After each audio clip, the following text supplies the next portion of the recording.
పాకిస్తాన్లోని ఓ యూనివర్సిటీ ఇప్పుడు ప్రపంచం దృష్టిని ఆకర్షించింది.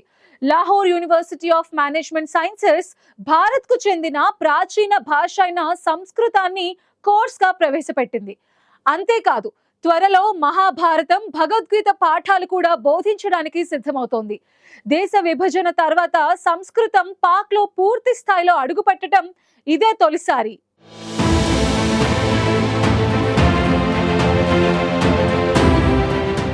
పాకిస్తాన్లోని ఒక యూనివర్సిటీ ఇప్పుడు ప్రపంచ దృష్టిని ఆకర్షించింది. భారత్కు చెందిన అతి పురాతన భాష అయిన సంస్కృతాన్ని తమ కోర్సులో చేర్చింది.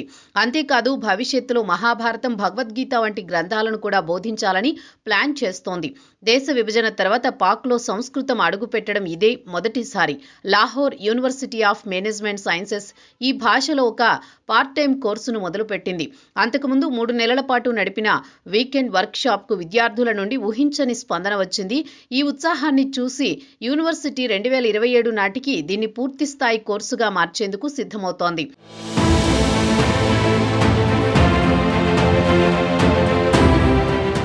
ఈ మార్పు వెనుక ప్రధాన కారణం ఫార్మర్ క్రిస్టియన్ కాలేజీలో సోషియాలజీ ప్రొఫెసర్ అయిన డాక్టర్ షాహిద్ రషీద్. గతంలో అరబిక్, పర్షియన్ భాషల్లో నిపుణుడైన రషీద్ కేంబ్రిడ్జ్, ఆస్ట్రేలియా పండితుల వద్ద ఆన్లైన్లో ఏడాది పాటు కష్టపడి సంస్కృతం నేర్చుకున్నారు. ఆయన మాటల్లో చెప్పాలంటే ప్రాచీన భాషల్లో మానవజాతికి ఎంతో జ్ఞానం ఉంది. సంస్కృతం ఈ ప్రాంతానికే చెందింది. సంస్కృత వ్యాకరణ పండితుడు పాణిని గ్రామం కూడా ఇక్కడే ఉంది.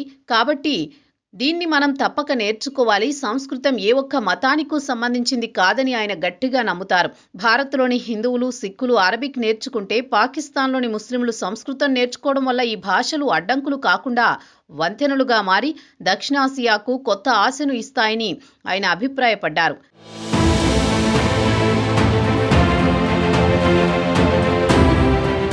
సంస్కృతంలో మొదట్లో కష్టంగా అనిపించినా కొద్ది కాలానికే విద్యార్థులు దాన్ని అర్థం చేసుకున్నారు. ఉర్దూ భాషపై సంస్కృతం ఎంత ప్రభావం చూపిందో తెలుసుకుని ఆశ్చర్యపోయారు. ఈ విద్యార్థులు ప్రస్తుతం మహాభారత్ టీవీ సీరియల్లోని థీమ్ సాంగ్ ఉర్దూ అనువాదాన్ని కూడా నేర్చుకుంటున్నారు. పంజాబ్ యూనివర్సిటీ లైబ్రరీలో 1947 తర్వాత వాడకుండా ఉండిపోయిన సంస్కృత తాళపత్ర గ్రంథాల పెద్ద సేకరణ ఉందని, స్థానిక పండితులకు శిక్షణ ఇవ్వడం ద్వారా వాటిని అధ్యయనం చేసే అవకాశం వస్తుందని Gurmani centre director doctor Ali Usman Qasmi తెలిపారు.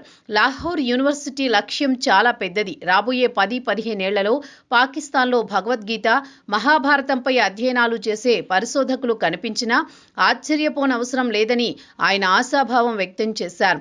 పాకిస్తాన్ విద్యారంగంలో ఇది ఒక గొప్ప సాంస్కృతిక పునర్జీవంగా చెప్పుకొచ్చారు.